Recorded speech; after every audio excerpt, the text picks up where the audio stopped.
Where the heck am I?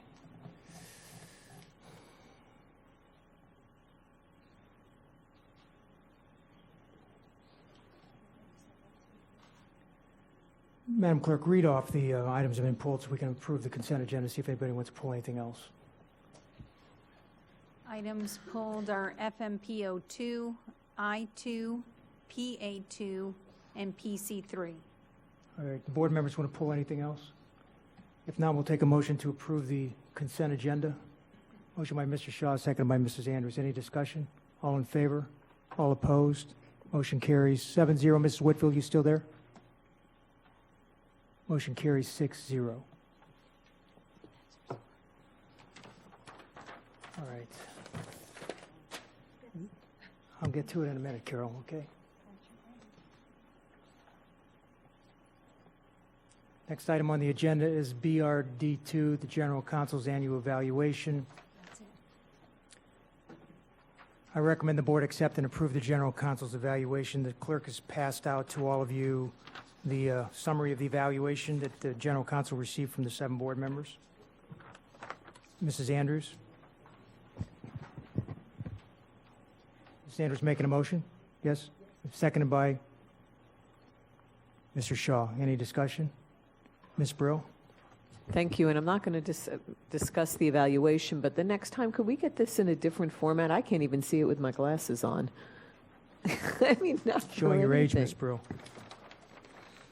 Yes, it is a little hard to read I'm for going to us have old to go folks. take a magnifying glass when I get home to look at what the scores were. So thank you. Any constructive discussion? If not, all in favor? All opposed? So motion passes 6-0. The General Counsel's overall rating was 4.7, so she received an excellent rating. Congratulations, General Counsel.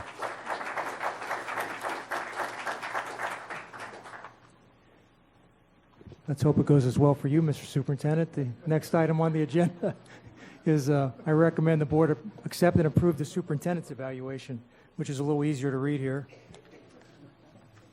We have a motion? Motion by Mr. Shaw, second by Dr. Robinson. Any discussion? Ms. McQuinn? I missed my opportunity with Ms. Rico, so now we'll move to Dr. Fenoy. I do want to let Dr. Fenoy and the entire public and staff know that the thing I am most proud of Dr. Fenoy for is as I watch him make decisions. We may not all agree with him. I told him before the hurricane call about school or not on that Friday, whatever decision he makes, 50% of the people are going to hate you. And so I would say our emails came about 50% either way. So about dismissing school or when we start back. But I do know that he makes his decisions based on what ultimately he believes is best for our students, emotionally and academically.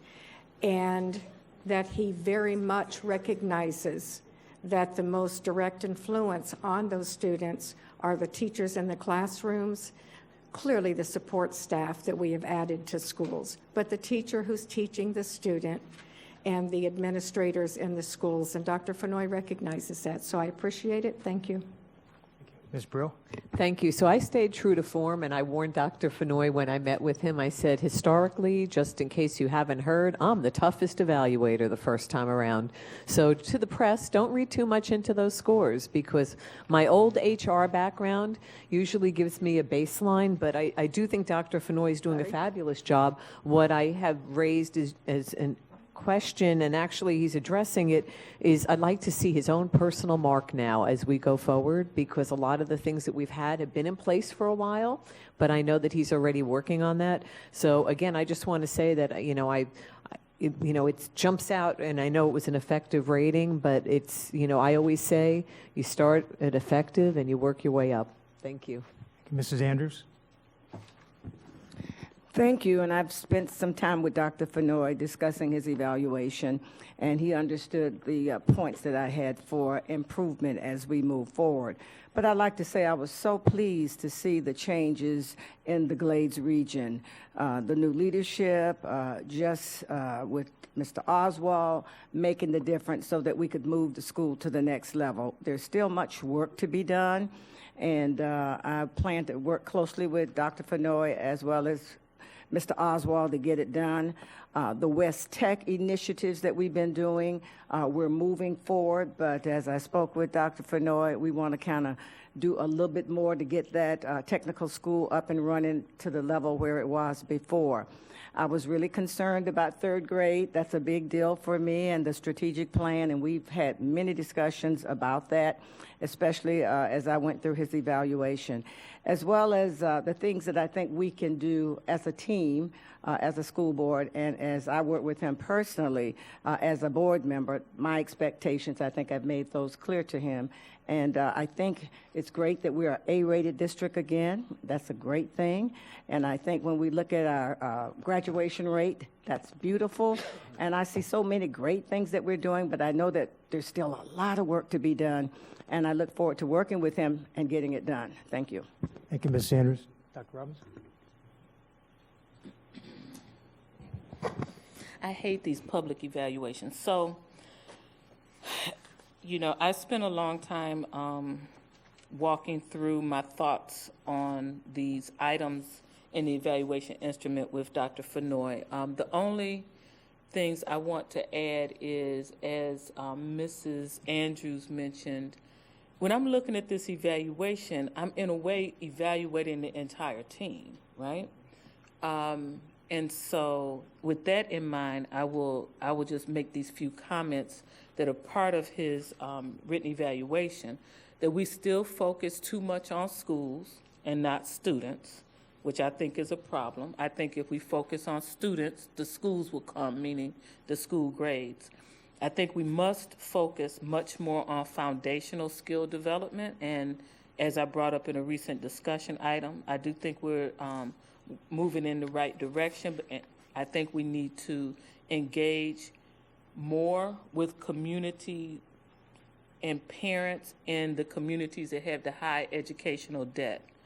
Because we talk about equity, and as a collective, we're not moving that direction with any kind of intentionality.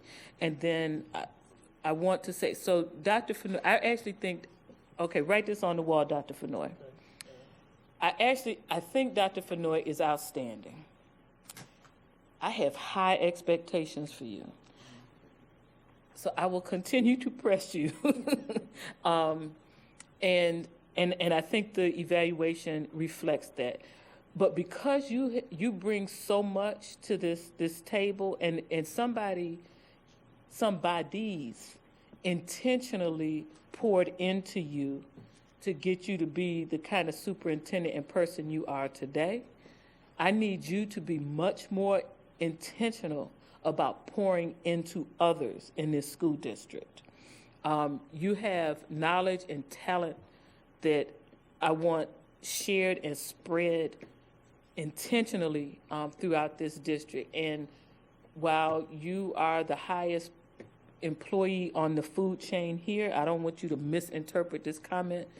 Or I know you'll understand. I don't want the public to misinterpret it. That whole lift while you climb concept, I want embraced in this school district. And I'm saying all that to say, I don't intend for you to, quote, climb anywhere else. You're in Palm Beach County, okay? But that concept, I think we need to spread throughout the district. So, I mean, I'm encouraged, I'm hopeful.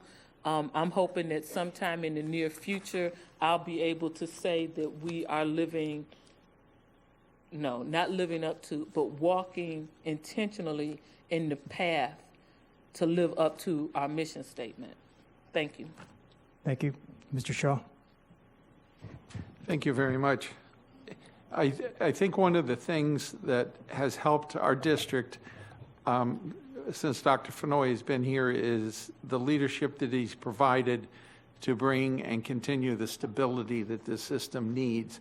But I agree with Dr. Robinson and some of the other comments that I'm ready forward to see your direction and give that to you as the challenge to just be as creative as you can be and take as many risks as you can possibly take, as if he doesn't take a lot of risk like that every single day of the week.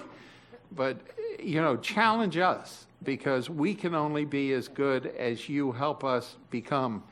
And the only specific recommendation is, and Dr. Fennoy and I have had this conversation several times, is I really would like to see you be really more involved with the Florida Association of District School Superintendents. So that's your challenge, to stay involved with FADS. Thank you, Mr. Shaw. The superintendent, I have a pretty good relationship, I think. I've very much enjoyed working with him this past year as board chair. I want everybody to remember that Dr.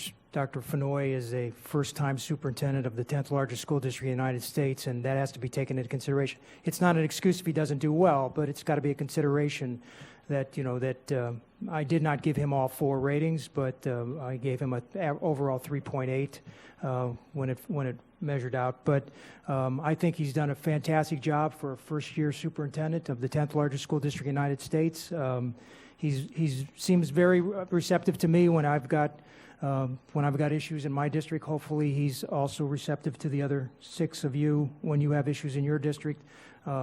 And so the superintendent's final evaluation from the school board on a rating from 1 unsatisfactory through 4 highly effective is a 3.55, which becomes a highly effective rating. So congratulations, Mr. Superintendent. We look forward to a long relationship with you as our superintendent. Yes, sir. Well, first of all, let me say thank you to the team. So I've been trained in evaluations and providing feedback and receiving feedback, but I have never received feedback on live television. And so I wasn't really worried about it until we got coached. And I was like, it's really going to be on TV. How does this work? But at the end of the day, 18 months on the job, it's not lost on me on how important our work is. We have to do the best that we can for every single student that is under our purview within the school district of Palm Beach County. Education as we know it, this board has gone through it, has changed. Districts are charged with much more than just academics. Our new world, safety, security, social and mental emotional well-being of our students are critical factors to their academic success, and we must address those things. And, that work is taking place by great men and women in our school district every single day. Feedback is part of growth. I've told people many times I'm a military brat, so praise is not part of my personality, is not part of my existence. I thrive on getting honest, very specific feedback on how I can get better. And I strongly believe in the cycle of continuous improvement. So whether it's Mr. Ridley, whether it's folks from the Hispanic community, whether it's anybody, I think the more honest we can be about how we can get better, I embrace that. I will sit down with my team and challenge them that we are in a perpetual state of improvement because the world is changing and our kids' needs are changing so much. And I think for me, I value so much the input of the board, taking a chance on someone with really no experience in this role and being really 7 different types of mentors and guiding lights and challenging me to get better every single day. And I hope to do that for my team. I think as the 10th largest school district in the nation, I think one of the areas I have to focus on is communication. It's a growth area because we're just so large. More specifically, additional processes we have to put in place and be developed to bolster internal communications and ensure high priority issues are elevated to my office as soon as possible. I need to continue efforts to build relationships both inside of the district and outside of the district while capitalizing on the roads that I did make in the first year. There's a lot of people to meet in Palm Beach County, a lot of different groups. I think someone told me I've had over 100 speaking engagements in 18 months. And most people don't know, they make me very, very nervous. So there's a lot of acting going on, trying to look calm in a lot of those conversations, but it's important. I am an introvert by nature. Most people who've known me for years, when I go into a room, I like to stand in the back of the room. I do not like a lot of attention.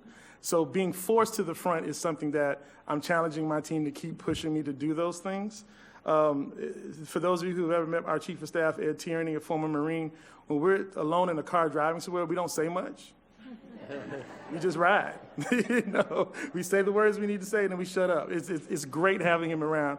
No disrespect to my former Chief of Staff who wanted to talk all the time. But I loved her too. Recruiting don't make fun of me.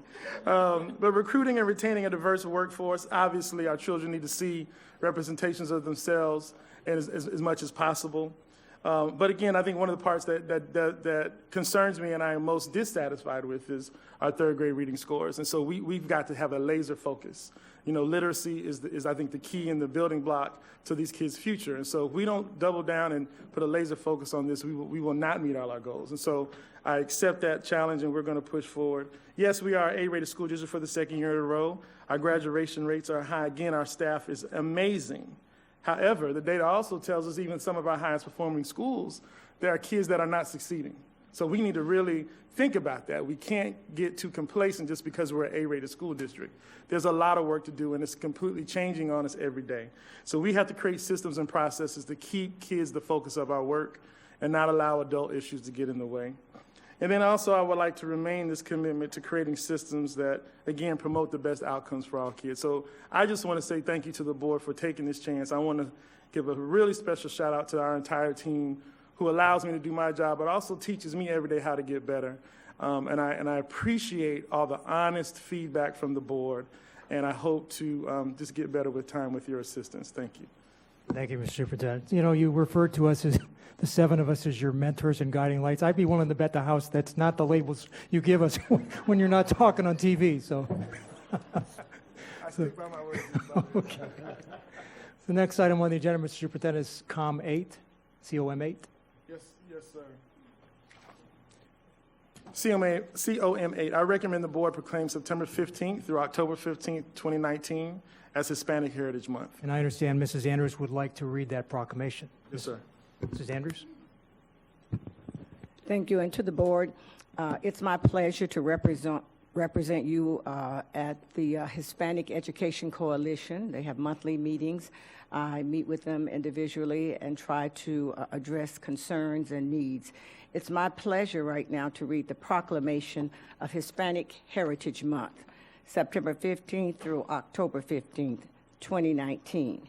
Whereas Hispanic Heritage Month begins on September 15th to celebrate the anniversary of when Nicaragua, Honduras, Costa Rica, El Salvador, Guatemala became independent countries, which are now called Central America. And whereas Hispanic Heritage Month celebrates the rich culture and historic traditions of Hispanic Americans whose roots go back to Mexico, Spain, the Spanish-speaking nations of South America, Central America, and the Caribbean. And whereas Hispanic Heritage Month highlights the achievements and contributions made by Hispanics and Latinos. And whereas it is vital that the representation of Latino cultures and history are infused into the curriculum to foster the academic success of students. And whereas the School District of Palm Beach County supports improvement of academic achievement for all students and ensures adherence to Florida Statute 1003.42p, the study of Hispanic contributions to the United States. Now, therefore, be it resolved that the superintendent and the school board of Palm Beach County do hereby proclaim September 15th through October 15th as Hispanic Heritage Month, done this 18th day of September 2019 in West Palm Beach, Florida. Frank A. Barbieri, Jr., Esquire, Board Chair, Dr. Donald E. Fenoy, the second superintendent, and the entire school board. Thank you. Thank you, Ms. Andrews. Any discussion? I thought she didn't make a motion. Is there a motion to approve this? Motion by Mrs. Andrews, second by Mrs. McQuinn. Any discussion? Seeing none, all in favor, All opposed, motion carries 6-0.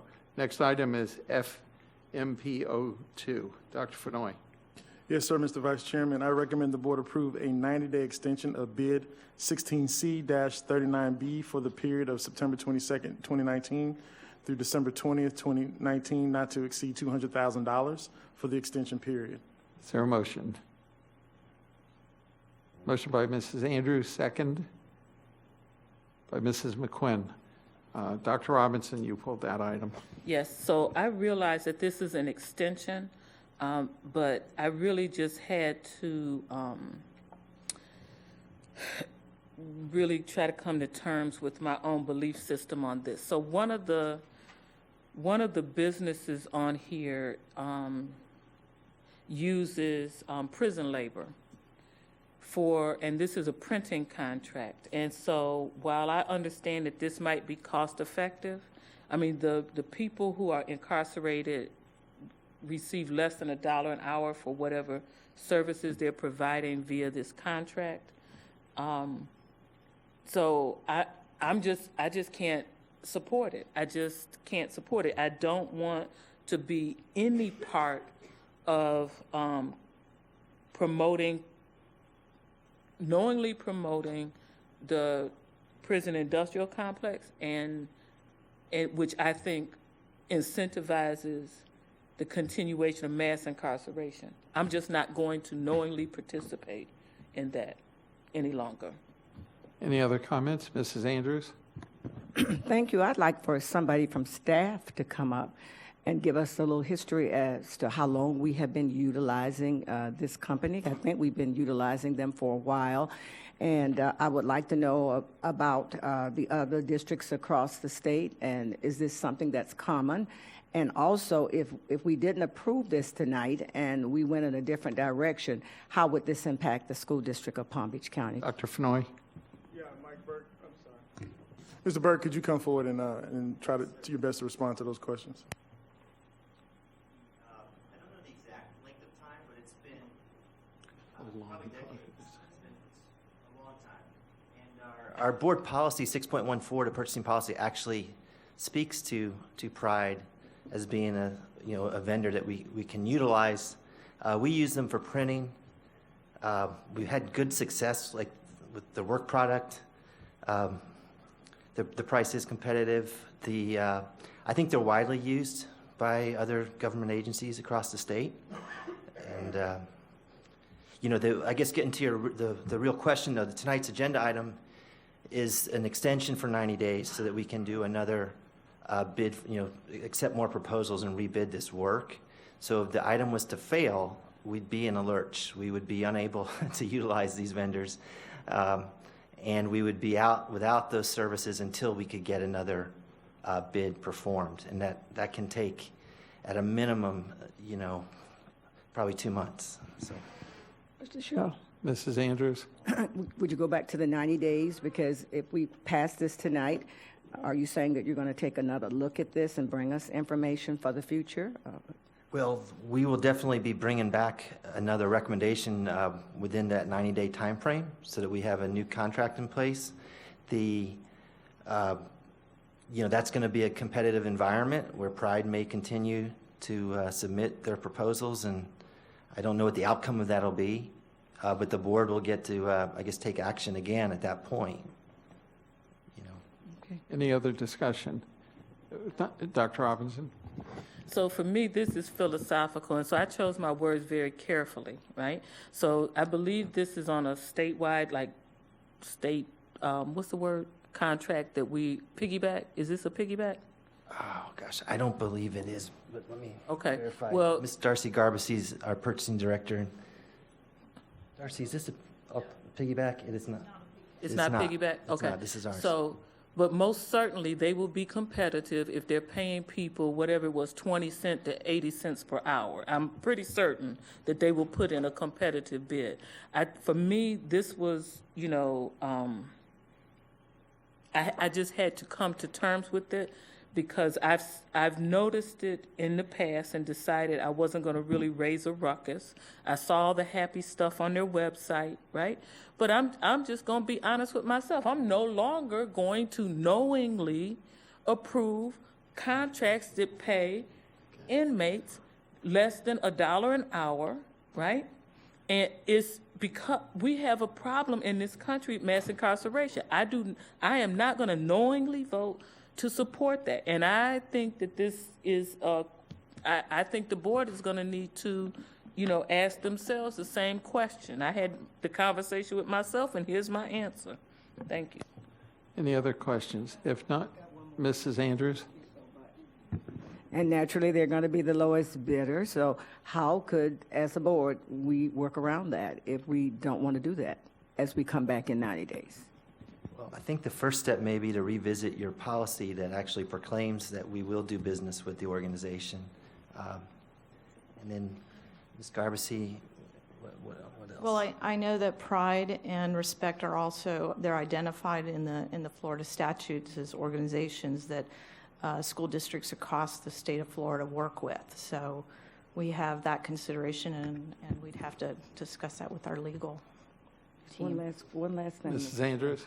And I know we've been doing business in the state of Florida and all around the country in ways that we know we need to be doing better. So it does come a point where we have to look at how we do business. And even though everybody else may be doing it, when we look at the whole total entity of how this works, we as a board need to really discuss it and decide whether we want to continue on, even though it may be used all around the state and it may mean nothing to some people, but for others, it means a lot. Thank you. Ms. Rico? During the time period within which we're going to be taking a look at this RFP, if the board is asking how we are going to essentially ban a company from bidding, I would just suggest we'll undertake to provide that guidance with that review as well. Right. Dr. Robinson? So my request, as Mr. Burke said, is that we revisit the policy. And so I'm going to say that it is, if not piggyback, it's state authorized. And so the real question is if the statute that's referred to says we must use them or may use them. Any other questions? Seeing none, we'll call the question. All in favor? All opposed? Motion carries 5-1 with Dr. Robinson voting against. Mr. Barbieri. Mrs. Whitfield, are you there? Yes, I'm still here. I would vote for that. Okay. 6-1. All right. Thank you, Mr. Shaw. I2, Mr. Superintendent. Mr. Chairman, I recommend the board approve the general liability claim settlement for $150,000 as a full settlement of the claim, as well as authorize the execution of all related documents. Motion by Dr. Robinson, seconded by Mr. Shaw. Any discussion? All in favor? All opposed? Motion carries 7-0. PA2, Mr. Superintendent.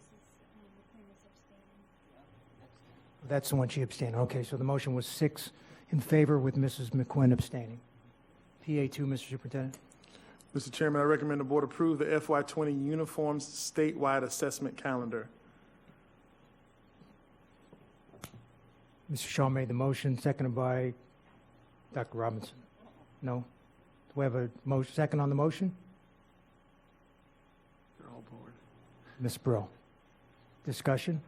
Dr. Robinson. So I think maybe I'm just feeling honorary tonight, but I'm just not going to vote for this anymore because I'm sick of all this high-stakes testing, right? And so, again, I'm taking my philosophical stance that I'm not going to support this agenda item because it is high-stakes testing that has had a lot of negative, I'm suspecting, unforeseen consequences on our children. Other discussion? Mrs. Rico, does the law require us to do this? Can we modify this?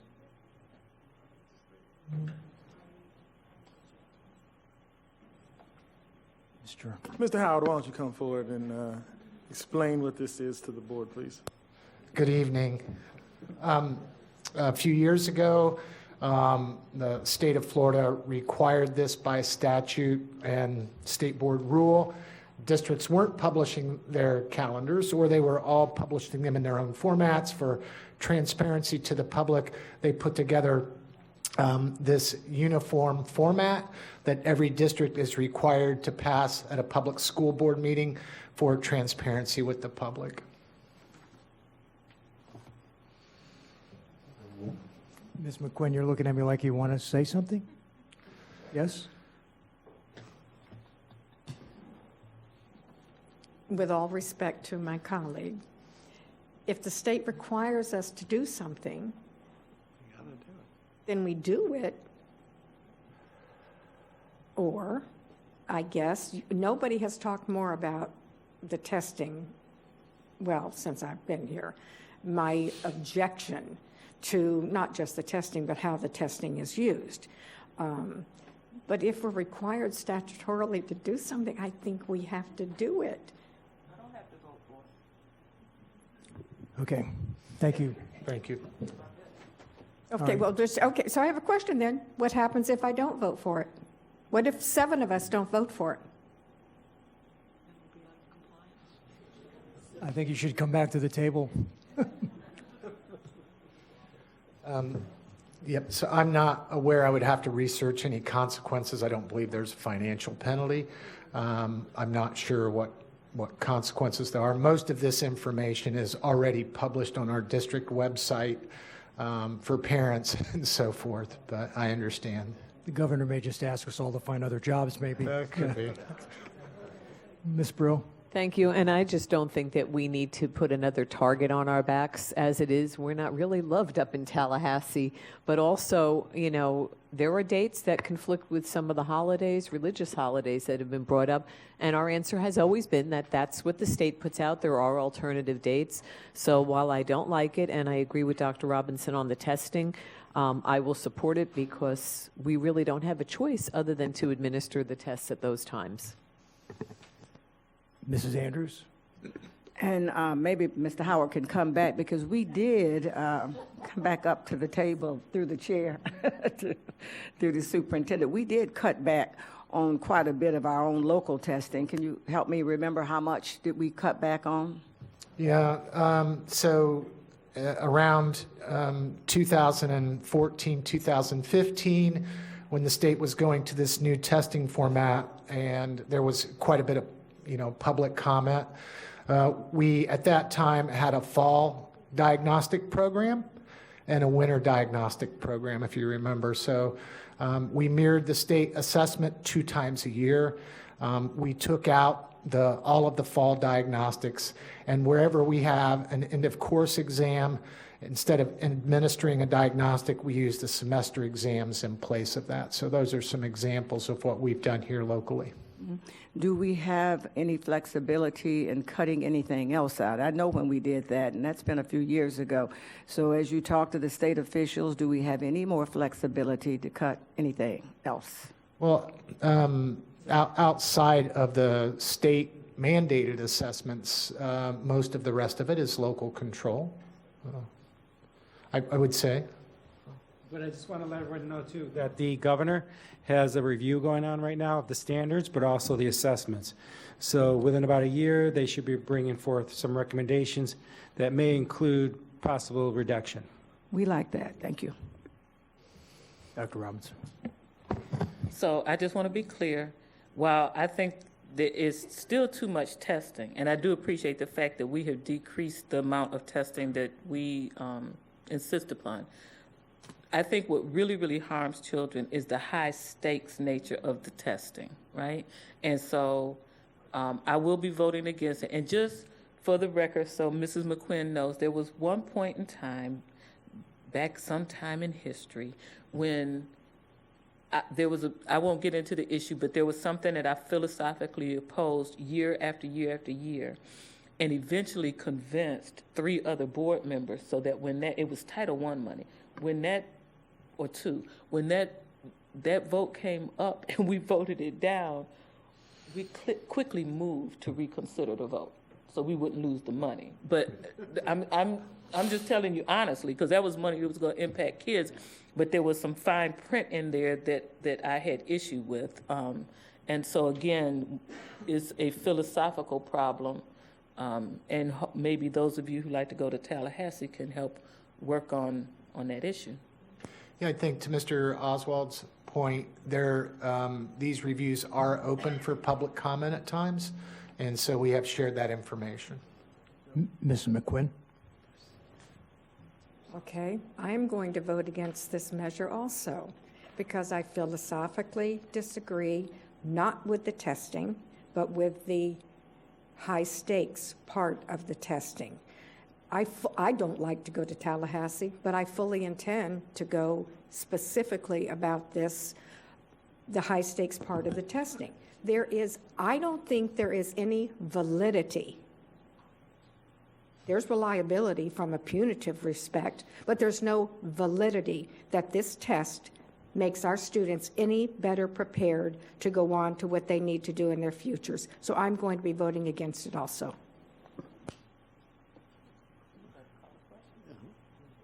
Any other discussion before this goes from bad to worse? Mr. Chair. All in favor? Oh, so Mr. Deputy? Yes, I want to let the board know and the public know, tentatively, there's an October 14th meeting that's going to be held at John I. Leonard High School at 6 o'clock. It'll be a public forum to provide input to the standards as well as the assessments. So that would be an opportunity for those who are interested to give feedback to the Department of Education. So as we get that confirmed, we'll put out and publicize that information. And Mr. Superintendent, can you come back to us and let us know whether there's any other tests that we give that we're not required by the state, that more tests that can be cut out, because the community has over and over again expressed their concerns with the number of tests that children take? Yeah, we absolutely will. The superintendents gathered last week in Tampa, Florida with the commissioner, and there was a lot of discussion of the work that is being done. Mr. Oswald just described these committee meetings about the standards and the assessments moving forward. And so anecdotally, from the conversation with the commissioner, there's definitely an effort to reform all of that work.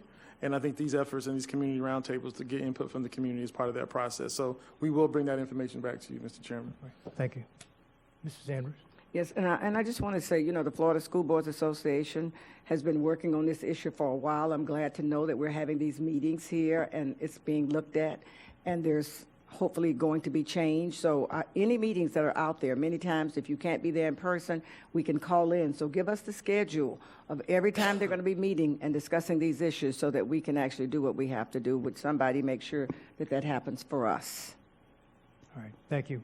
All in favor of the motion? Opposed? Motion carries 5-2 with Ms. McQuinn and Dr. Robinson in opposition. P3, Mr. Superintendent? Yeah. Is Erica still on? Mrs. Whitfield, are you there? Yes, I'm still here. Did you vote in favor of that motion? I did. Okay, 5-2. Mr. Superintendent, PC3? PC3, I recommend the board approve the RFP and associated contract with James B. Pirtle Construction Company, Inc., DBA Pirtle Construction Company for Greater West Palm Beach, Lake Worth Area High School, 03000, and pre-construction fees, and authorize the superintendent and board chair to finalize and sign all necessary documentation. Yes. Mrs. Andrews makes a motion, a second. Mr. Shaw, any discussion? Personally, I'm happy that Pirtle got this contract. They've done a great job for us in the past, building schools for us, so hopefully the first high school that we're going to build in many years, they'll do a great job of building us a brand-new high school. All in favor? Did I do this already? Opposed? Motion carries 7-0. I'm abstaining.